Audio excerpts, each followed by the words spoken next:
Hey, everybody. Welcome to Friday at Cardboard Alchemy Studios. I am Peter Vaughan. We are excited because it's the middle of a Kickstarter. It's the best time. So thank you for joining me. We do this every Friday. We go live behind the scenes at a board game publisher, in this particular case, Cardboard Alchemy. I am your host. You can watch these at any time because we put these on our YouTube. But of course, we love it when people come in live, ask questions. We'll talk about anything. We'll talk about Flamecrafter, Critter Kitchen, Andromeda's Admission Catastrophe, what games we're playing, what we're doing this weekend, anything you want to know about board game production, Kickstarter, crowdfunding, publishing, whatever. It's anything. Welcome, everybody. And we, as I mentioned at the start of it, usually what I have is some announcements and some sneak peeks of components and whatnot. Today, I'm really just talking about anything you want to talk about on the Critter Kitchen Kickstarter, because it has launched on October 24th, and I am glad to say Cardboard Alchemy is super excited that we are funded. We're funded in a big way. We're 1,000% funded. We were 1,000% funded on day one, and we're now approaching $400,000 in funding. Thank you, everybody, for all of your support of this game. It's been a while, huge amount of work on this game, almost 2 years on this game, and the designers have been pouring all this time. Our development team's been pouring all this time. Our artist, Sandara Tang, graphic designers, animators, modelers, all sorts of people have been pouring a lot of time into this game. We're so excited that it's being well received. Previewers are playing this game and loving it and playing it again and discovering that it's got all these different modes to it. And we're getting we had a potion con to sort of expose it to a lot of people, and we had some great demoers to teach it to other people. And so a lot of people now are in our Discord playing it and really getting into the game. We're super thrilled for that. And we've had a couple updates on the Kickstarter. This is our first Friday live while we have a live campaign. There's going to be 3 of these. I have sort of dedicated each one to a topic with Rosie. Rosie's in the chat, everybody. She's posting up questions. So thank you to Rosie for doing that. And she's all over our campaign as well, helping and doing social media. And so Rosie and I do these every Friday. And we, like I said, we usually have a couple different topics we're covering. This particular one is dedicated to restaurateurs, which is the variable player powers in the game. But I have other topics I want to talk about, which are social goals. Stephanie says, loving the social goals. Can't wait to dive into these. This KS is so interactive. I love the community too. That is actually why we do the puzzles. It is why we do the online convention. It's why we maintain the Discord. It's why we maintain the Facebook groups. And it is why we do social puzzles, even when they are an added amount of work and stuff and confusion sometimes, but they are fun. It is fun to dig in and try stuff. And this particular social goals, just to get into that first, this particular set of social goals, we're trying something different. So what we did is, the story is that the minions of the Midnight Merchant have absconded with all of the trophies and the pictures in the Chef Academy case. So we're missing a lot of things, and we're going to get them back to get carts and zoo chefs in this game. And we've taken, you know what they've done? They've taken the most adorable zoo chefs, the 8 cutest zoo chefs. They've stolen them away, and we have to get them back. And so there's 2 different types of goals. There's the blue goals and there's the green goals. I'll talk about the green first for a second. There's more green than we need to do. This is something that I noticed that Exploding Kittens did, which is you don't have to do everything. You just have to do a portion of the goals. So if one looks too hard, let's forget about that one. But if one looks possible, let's go for that first. And when one gets unlocked out of the green ones, the community gets to vote which of the zoo chefs gets unlocked. And there's 1 through 8. And so I want to hear everyone say, oh, no, we got to get number 5 first. Number 5, definitely we got to get number 5. And so when you unlock one, we'll have a brief vote about which one to unlock, and then we're going to unlock that zoo chef and introduce you to that zoo chef. And that's what the green ones are. So you don't have to do all the green ones, but there's a variety of green ones to do. There's going to be a lot of fun, different ones. There's picture taking, there's posting, there's challenges to cook all the foods in the game and have Sandara as the judge.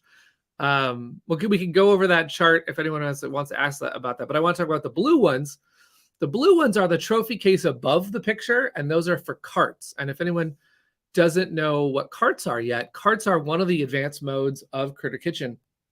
And when you play with carts, you actually put these items at the bottom of the first 3 locations, or the first 2 locations in 2-player mode, and they change up everything. You might play with desserts or flowers or noodles, or you might play with ice or organic ingredients, and there's so many different carts, and each one does something different. And this particular trophy case has 5 carts that are really special to us, and so we want to get those back, get those into the game, some of which might even have a standard version and a deluxe version to them. And so there's a very specific task tied to the blue ones.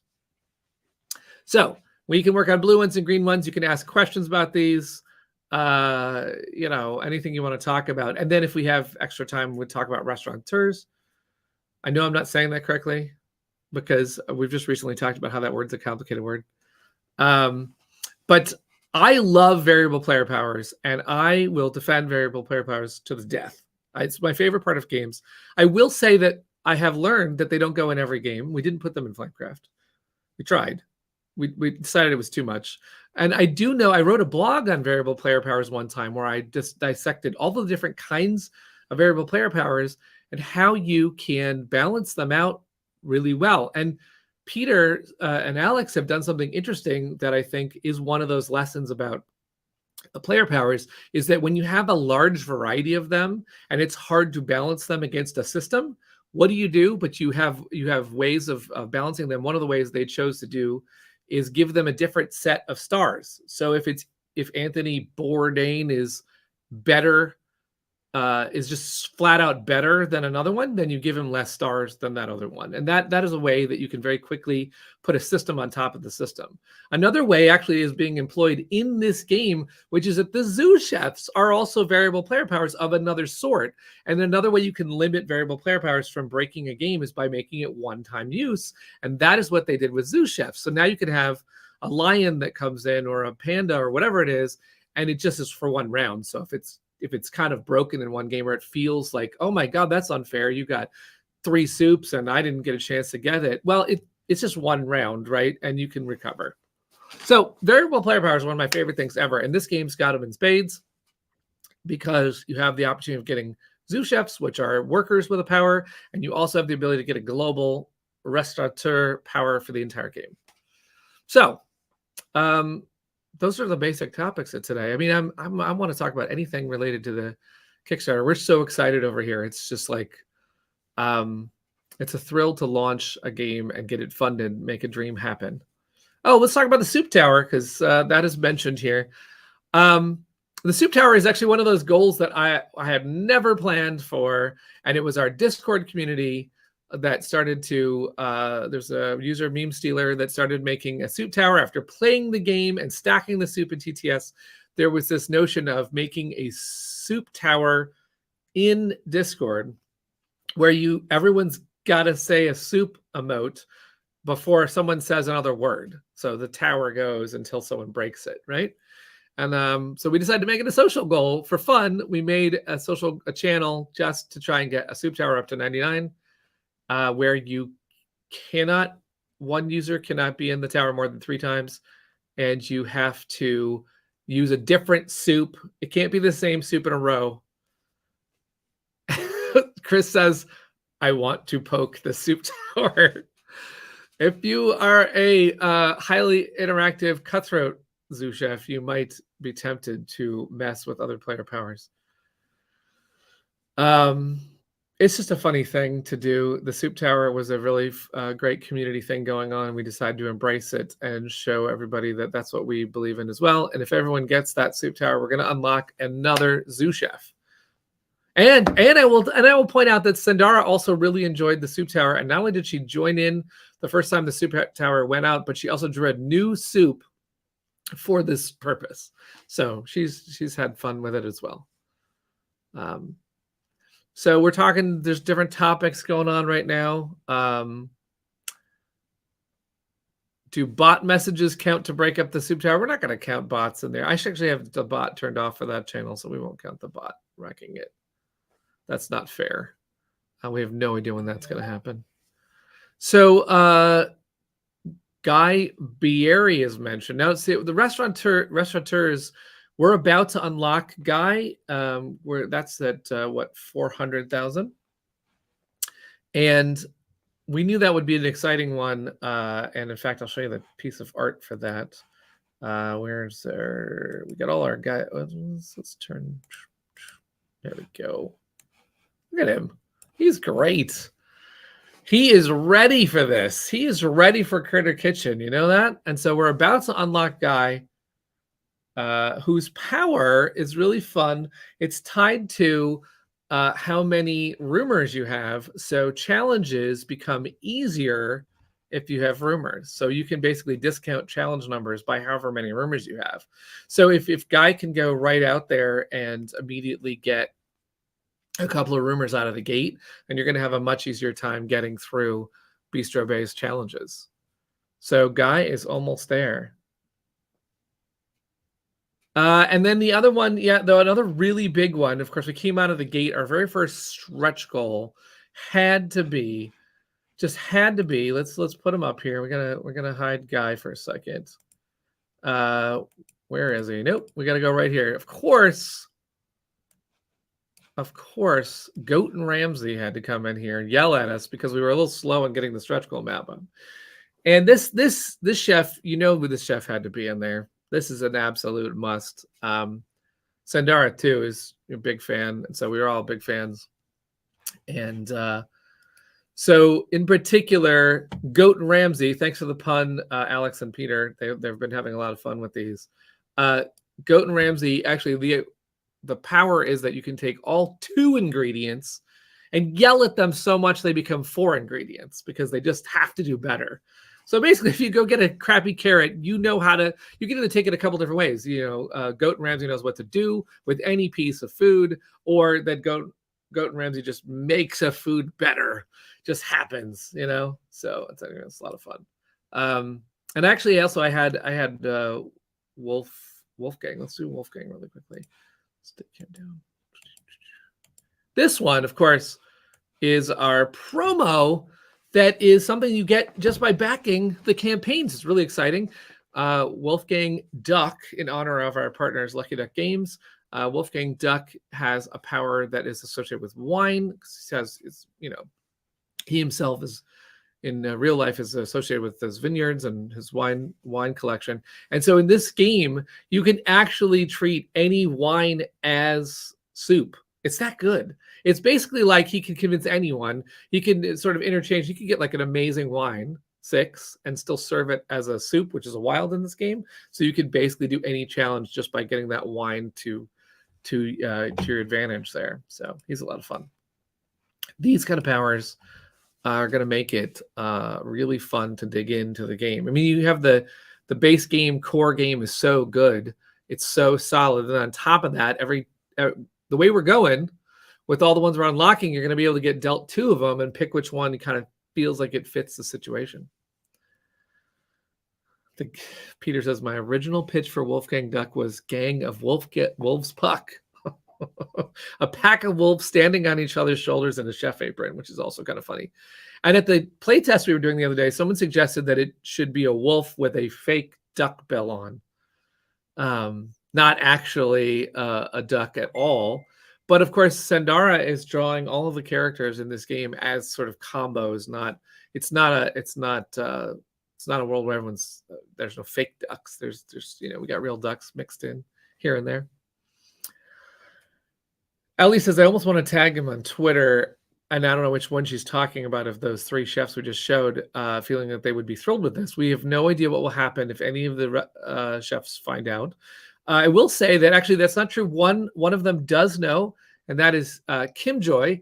Kim Joy was thrilled with this game and came recently to be part of our Potion Con, which is an online convention we did just last weekend in celebration of this game.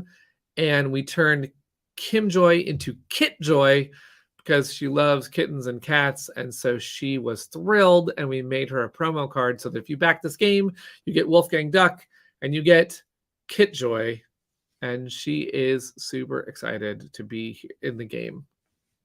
And I didn't mention this is not a restaurateur, but there's also a monkey. We haven't really talked about the monkey, but basically, just so everyone knows, with the full pack that you get, you actually get Kitjoy, you get a monkey, the more monkey, you get a chimera, which is a critic that we haven't even talked about yet, and we also get, that's one pack, all those together, and then there's also the Wolfgang Duck pack. So, and we're just getting started. There's so many amazing things in this game, but we had to put the monkey right up front. The monkey is a special sort of started off as a cart that was just so much fun to play. That seemed really natural to be this like little mini expansion that we wanted everyone to have right out of the gate. So what the more monkey does is that you started off at the soup truck. It loves soup. It's attracted by the soup tower. The more monkey lives there, hangs out there, and then if you go there and pick it up, then you get to keep it, and the more monkey will now travel with your boar. So that's exciting. The more monkey finds your boar, and really attaches themselves, finds that their boar is just so fun to hang out with. So goes with your boar on the next journey that the boar makes. Now, also, the more monkey knows how to grab things. And so when your boar shows up at a location, the more monkey adds 2 more things, which is very awesome. The boar is thankful because the boar sometimes can't get everything it needs. And so that monkey is super helpful. But here's the catch. You have to pick the monkey back up in order to take it home. So that's one of your grabs. And as a boar, you only have 3 things you can grab. So if you do not take the monkey back and someone else does that, they can take the monkey with them and go out with their boar on the next turn. And if nobody takes the monkey, it goes back to the soup truck, ready to party again when someone's ready to take it. And that is why it is called the more monkey, because it brings out more ingredients and it's more fun to play with. Special mode that if you back the Kickstarter, we've decided to make that a meeple for everybody and get everyone the monkey if you want to add that to your games. So it's a lot of fun. And Peter is mentioning about the chimera as the wildest critic in the game. And as you know, a chimera is a 3-headed beast. And this particular one that you'll see, this studious lion, has only got 1 head. Well, why is that? Well, when you play with a chimera, you actually go get 2 other critic cards and you place them in play. So now you have 2 critic rules happening at the exact same time. And it is absolutely wild because the combos that start to happen, this is not a card that we recommend on the first play because you got to get used to the rabbit. You got to get used to the fruit bat. You should get used to all of the way those work. But all of a sudden, if you have the kangaroo and the fruit bat happening at the same time, and you've got the hyena going at the same time as the rabbit, all stuff is happening.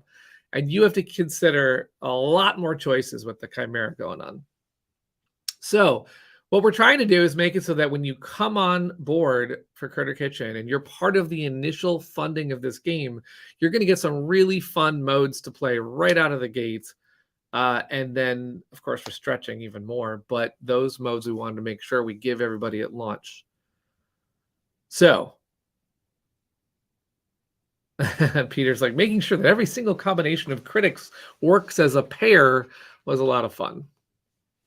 So it is a lot of fun. There's actually so many different ways that this thing combos. Because, of course, when you're playing the chimera and you say the hyena comes out, maybe it's a hyena rabbit combo, and then you're playing with the flowers cart or the noodles cart, which is different than yesterday when you played with, say, ice and trophies. So it is a wildly different experience each time.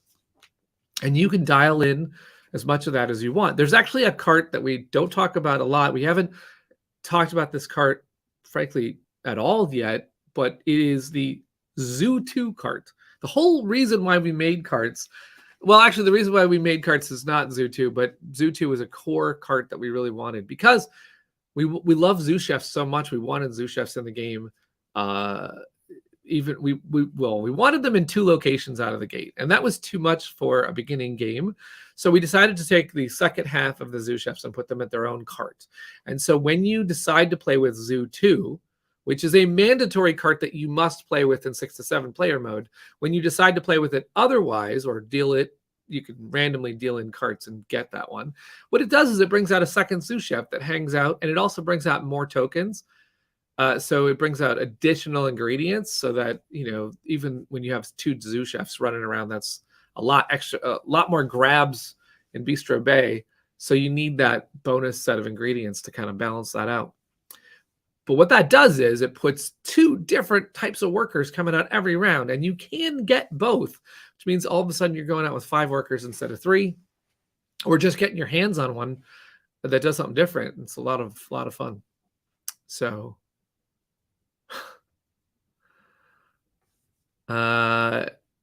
yeah, the combos that Peter's mentioning are absolutely insane. For example, he's mentioning that the rabbit, if you had the rabbit, which doubles every carrot, and then you had the tree shrew, which turns every spice from double to triple, and then if the critics happens to be carrot fanatics, which doubles carrot again, that would be an unbelievable game with an organic carrot. Imagine that was the cart that came out. So this game has a lot of things to pay attention to. Now, of course, I'm getting ahead of myself. You can, of course, play this game. Why I guess I would call the vanilla mode or something like that. Is you can play it like super simple, and it is the core is so good the way it is. But of course, if you want to really mix it up, you have the options. Did the soup tower fall? I'm not in the Discord right now. We're just talking. We're talking about Critter Kitchen stretch goals. Tim Douglas asks, any thoughts on Iron Chefs? There's more Iron Chefs that could be in here. We are looking at other Iron Chefs. There are so many famous chefs. We're probably not going to get everyone's favorite chef in there, but we are definitely looking at all sorts of different chefs. We were looking at fake chefs and real chefs and chefs from all over different cuisines and different cultures, and we have some really fun ones still coming. And it's an interesting thing because it's funny. A perfect chef in the game has to be, there's a good power, a diverse chef, a good pun. I mean, there's the silliest things, but of course, we got to have everything right in the game. Chris is like, we should have called standard vanilla mode. I know, if you're baking, it's a good. Let's see. With so much importance placed on spice in the game, where are all the herbs at? They're just as important to flavor, if not more so. There is some of the carts we were looking at were in fact, herbs. Because we were looking at what carts to do. There's been so many different things in development, some of which made the cut, some which didn't make the cut. I will say that, for example, it was funny because noodles was originally seaweed, and it just didn't sound like that exciting, even though it's perfectly fine and it's perfectly exciting. But it just was like, can we get it? Like, noodles are much more fun, so let's do that. So I don't know how all the herbs are faring these days, but will the cookie cutter add-on include unlocked sous chefs, or are the cookie cutters final? So it's a really good point that you mentioned. So the cookie cutters that are in the pack right now, which come in a tin, first of all, there's 2 different types of cookie cutters. There's 3 orange ones, which are available if you do the puzzles. You can get those for free. Otherwise, you can pay for those. There's also these teal cookie cutters that come in a tin, and there's 8 of those, and they're based on sous chefs. And Sandara, Rosie, and Lauren, a bunch of people weighed in on which ones there should be. But also, we do know that more sous chefs are coming, so it is not entirely impossible that the add-on, which is already a great value, might get more cookie cutters. So you're going to want to watch out for that. As we unlock sous chefs, that may happen. I'm going to ignore that comment, Peter, because I did, and it's a live stream, so it happens. Anyway,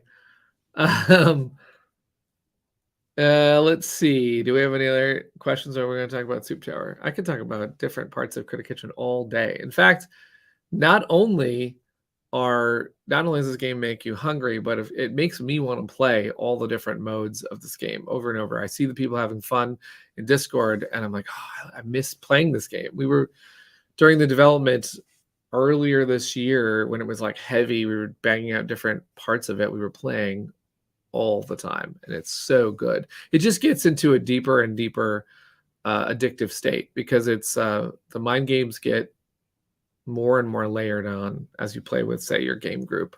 So thanks, Ellie, for joining us. She says time to go back to work. It is one of those days. Sometimes you have to work, but we will have the stream available for anyone who can't catch it, because of course we want to talk about all the things on the Kickstarter. There's a lot of things thrown at everybody. The Kickstarter page is, I don't know if Kickstarter pages tend to be ginormous. We're actually not even done building out all of the page because we want to put lore sections in that talk about all the different parts of how critics and restaurateurs, how carts and zoo chefs and rumors, how they all interact together. And we don't even have all of that on there. So I know a lot of people are discovering the page and finding out how cool this and that and the other thing is, and haven't tried it yet and are still trying to figure out what's happening, and we're here for you. Stephanie asked if we could talk a little bit about how to use flowers. That's one of my favorite carts. And it's actually a really tricky one. When I was introduced to it by Peter and Alex, and so was our team, our gut reaction was like, oh no, flowers is out. We don't like flowers. Because what it does is, if you take flowers, it takes up a space in the refrigerator and you can't hold ingredients there. So it's a distraction. Flowers, which are great for a presentation, the critic can't eat those. And so this is not scoring for presentation. This is scoring for that 7-course meal, and flowers are in the way. Now, how do you get flowers? Well, it's real tricky. The first grab at the location with the flower cart must also take the flowers. It's like, oh no, if you go there with your mouse now, you are in trouble. You could get stuck with the flowers. And so you're like, uh-oh, I can't go there with the mouse. So maybe I'll go with my lizard, but then no mice go there and your lizard gets the flowers. And you're like, I don't want these things. And imagine if you get 2. That's 2 of your precious, refrigerator spots taken up. Now, there is a consolation. If you have the most flowers at the end of the game, you get a star. So sometimes you just shoot the moon and say, you know what? I'm going to get first dibs at this location because nobody wants flowers, and I'm always going to get a good ingredient there. And I'll just take the hit, knowing that I've got to serve up all the food that I get my hands on because my fridge is full of beautiful flowers.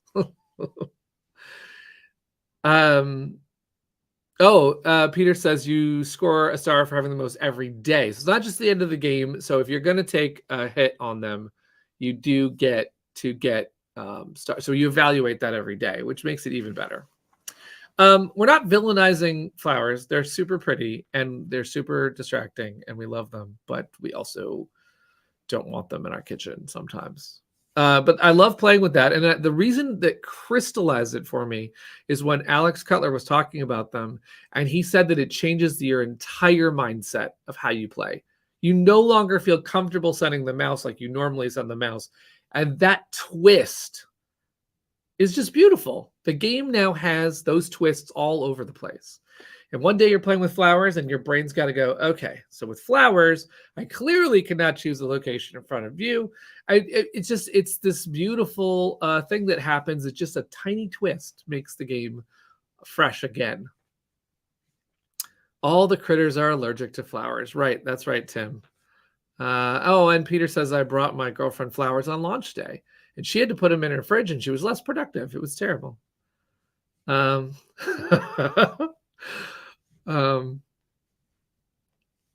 So flowers are really fun, and that's just one of the carts we unlocked. We also unlocked noodles, wontons, and those are also really fun. They triple your soup. Speaking about that soup tower, all we would have to do is get 33 soup and then take an emote of wontons and go boom. We'd be at 99, just like that.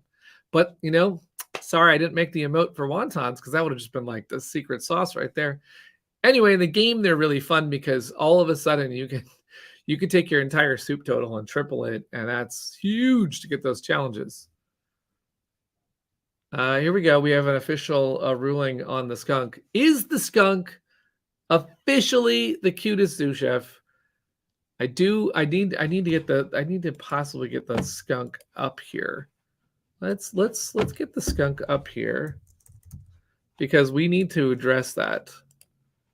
Where is the skunk? 1 second. Can we? He's going to come in. It says CMYK, so I don't have the right color space for the skunk here. He's a little big right now, too. Anyway, he's really cool, though. And recently, if you haven't seen it, Grant Lyon ranked all of our initial zoo chefs. This was from a video that Grant did where Grant went through with Rosie and an audience that was at PotionCon, and they all basically decided where each character that was in our first 13 characters should go. And so the proposal, I suppose, from Peter is that the skunk would be up here, highly ranked among this group.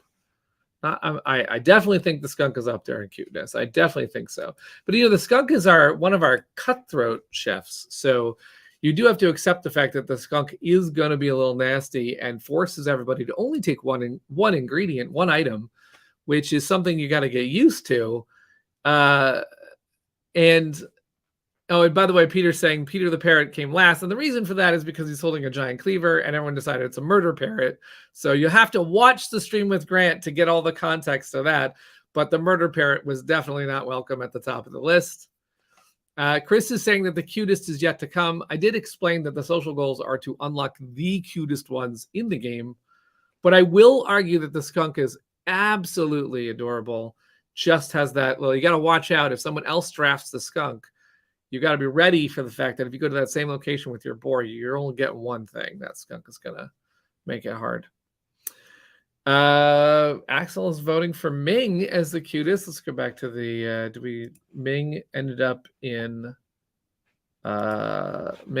second place, only beaten by early rankings from Grant. The raccoon Pocket took it down with the lead there on cuteness factor. But all of these are great. I mean, seriously, Sandara is making an amazing array of zoo chefs, and right now we're up to 17 zoo chefs, which is it's wild. In the base game, if you play with just the Chef Academy, you're only going to see 6 a game. There's already 17. But also, if you play with Zoo 2, you have the ability to get 2 out a round and see 12 in any game. So. Chris says, I'm changing the name on the parrot card to officially say Murder Parrot. Peter is saying he did not see the lemur until it got unlocked, and that is how fast we're going right now. The speed of which the unlocks are happening. Sandara's working like crazy. She's drawing this, that, and the other. I cannot wait to show you all the things that she's illustrating for this game. And the lemur was also super cute. We need to bring Grant back on for like another ranking because there's already 17 and there weren't some of those available when he had the opportunity to look at these. So it would be fun to do that again. Show me the pauses out of the revealed so far. Which Joseph would you most and least trust to eat the ingredients before they return to the kitchen? That was precisely the kind of thing that Grant was talking about with this lineup, is he was evaluating each one of them from a probably like a work ethic point of view, like which one would actually do their job. I mean, he was ragging a little bit on Alex the alpaca, who's sitting down, just eating bread, not working. Although Sandara did say that is how sometimes she can get one drawn to fit in the card. That's how it goes. You know what I mean? Anyway, I see another question about Stephanie saying, are we rescheduling the puzzle chat that did not happen at PotionCon? And that is what we're going to do. Rich Milena, who's made our puzzles, I don't know if anyone's tried to solve all 7 of the puzzles yet. But Rich made all 7 of those, as he does for each one of our campaigns. And if you solve all 7, you're entered in to win the grand prize, which is a merch feast level tier, the deluxe game plus every add-on in the campaign. And Rich was going to do a segment. He got sick during PotionCon. He was going to do a segment where he was being challenged to do puzzles, and we were going to see whether or not he could finish them, or if he needed the audience help to finish these puzzles. So, Interesting. Peter is giving us some more facts about. So Peter and Alex have definitely thought about each one of the zoo chefs, not only for a thematic power, but also just what the animal's about. So he says that lemurs are one of the few animals who enjoy alcohol, which is why Lulu the lemur's power is wine themed in this game. I haven't played the lemur in a little bit. The power for Lulu is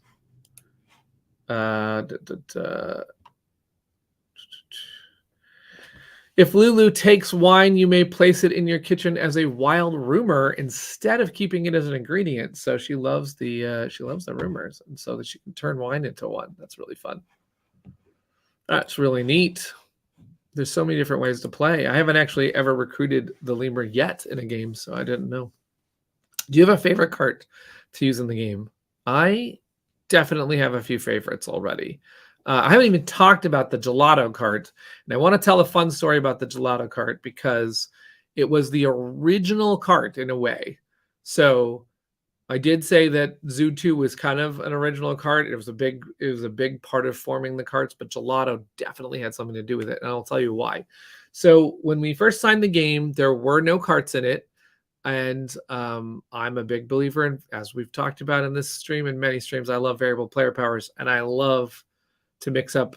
So I'm looking at the locations, and I say to the designers, is there a way can we add a power to each one of these locations? So like I play it on one side, and it's, like I said, vanilla, and the other play the other side. All of a sudden, it does something. And they said, maybe, like, the core game is what they were ultimately trying to design, and I respect them for that. That was what they wanted to make sure was good first.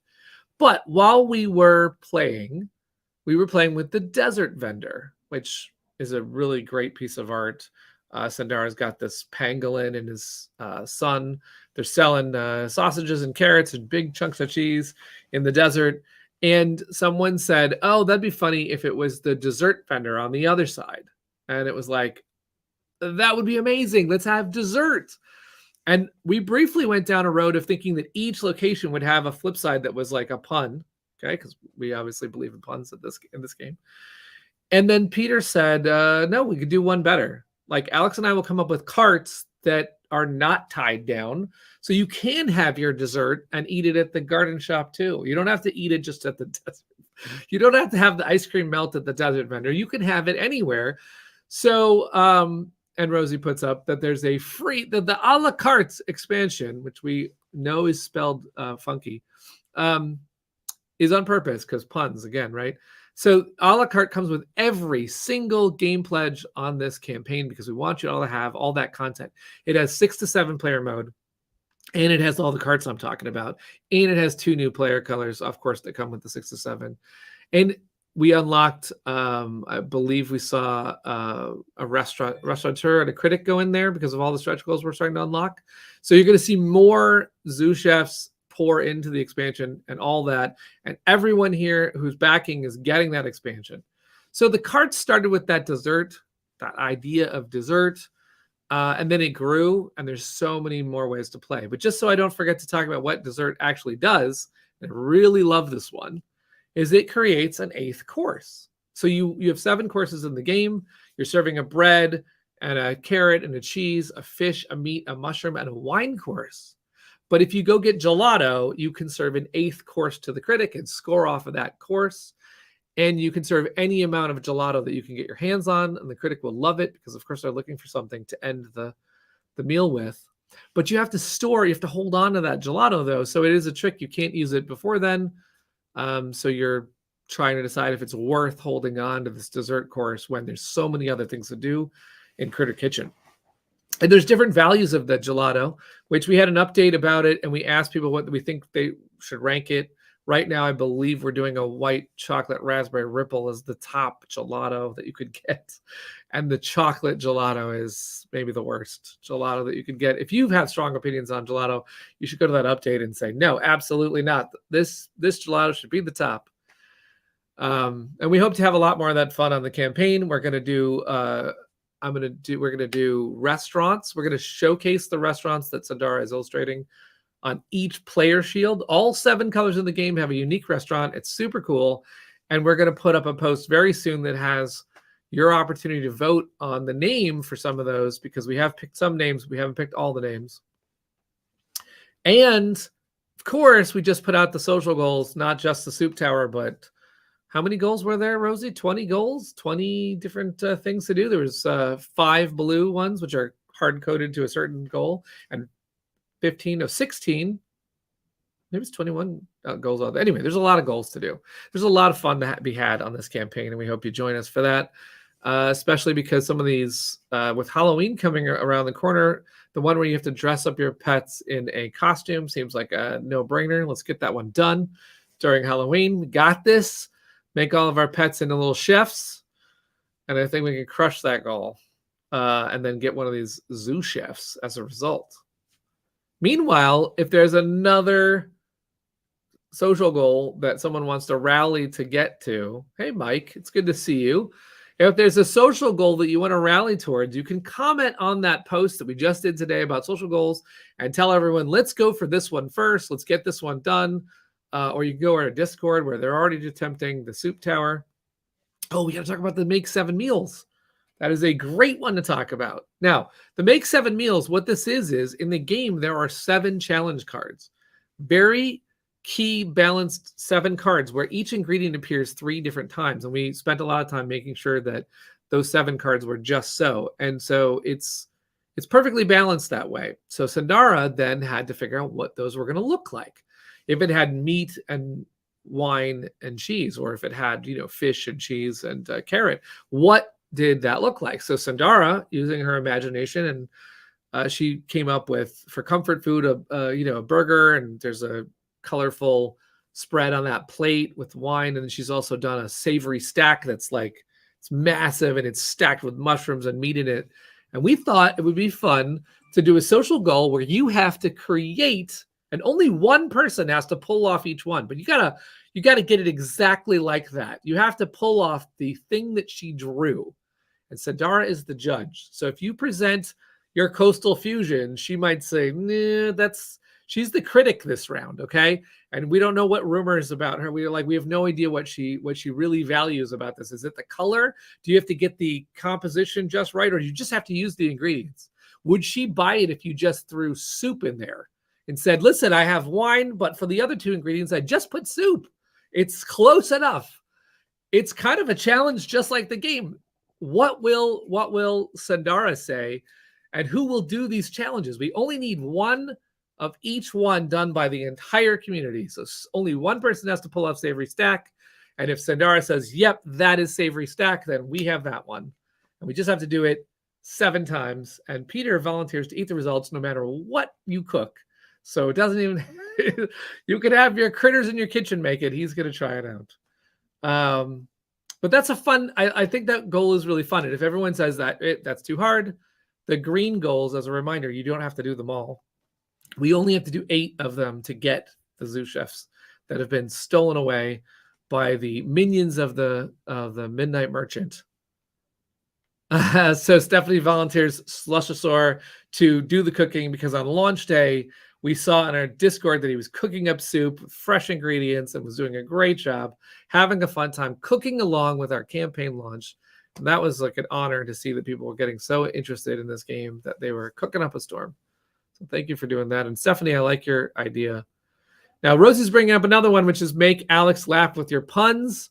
So this is a big one. You have to get Alex to laugh 70 times, because Alex is a pun. He's a dad. He's got the dad jokes. He's got the puns going on. He and Peter have both been into the puns and the thematic names, but also on our team, Brad, who's my co-founder here, is always into puns. And so it was an easy sell to make this game have some puns in it. And Alex, though, is the arbiter of the puns. And if you can make Alex laugh, like we'll share each one of the puns tweeted out. And if that makes Alex crack up, we're going to count that one. Alex is a very serious man, so that'll be challenging. I think he's gonna laugh at a couple of these. So anyway, there's a lot of fun challenges to be had. We're here for a fun time. We're here to make the best version of this game. to make one of the best games that's out there, going to be out there for anyone to play with any game group. You know, you have 2 players, great. You have 7 players, great. You want to play it with the base core mode, get a really quick game. You want to play it with carts, with 3 really cool carts and a critic that will melt your brain. That's your option as well. All right. This has been a lot of fun. I'm happy to do more of these. We're gonna have one of these chats every Friday. So there's 2 more of these chats in the campaign. We're gonna talk about various parts of game modes, but we'll talk about anything campaign related. You can join us any one of these Fridays to talk about anything you want to talk about.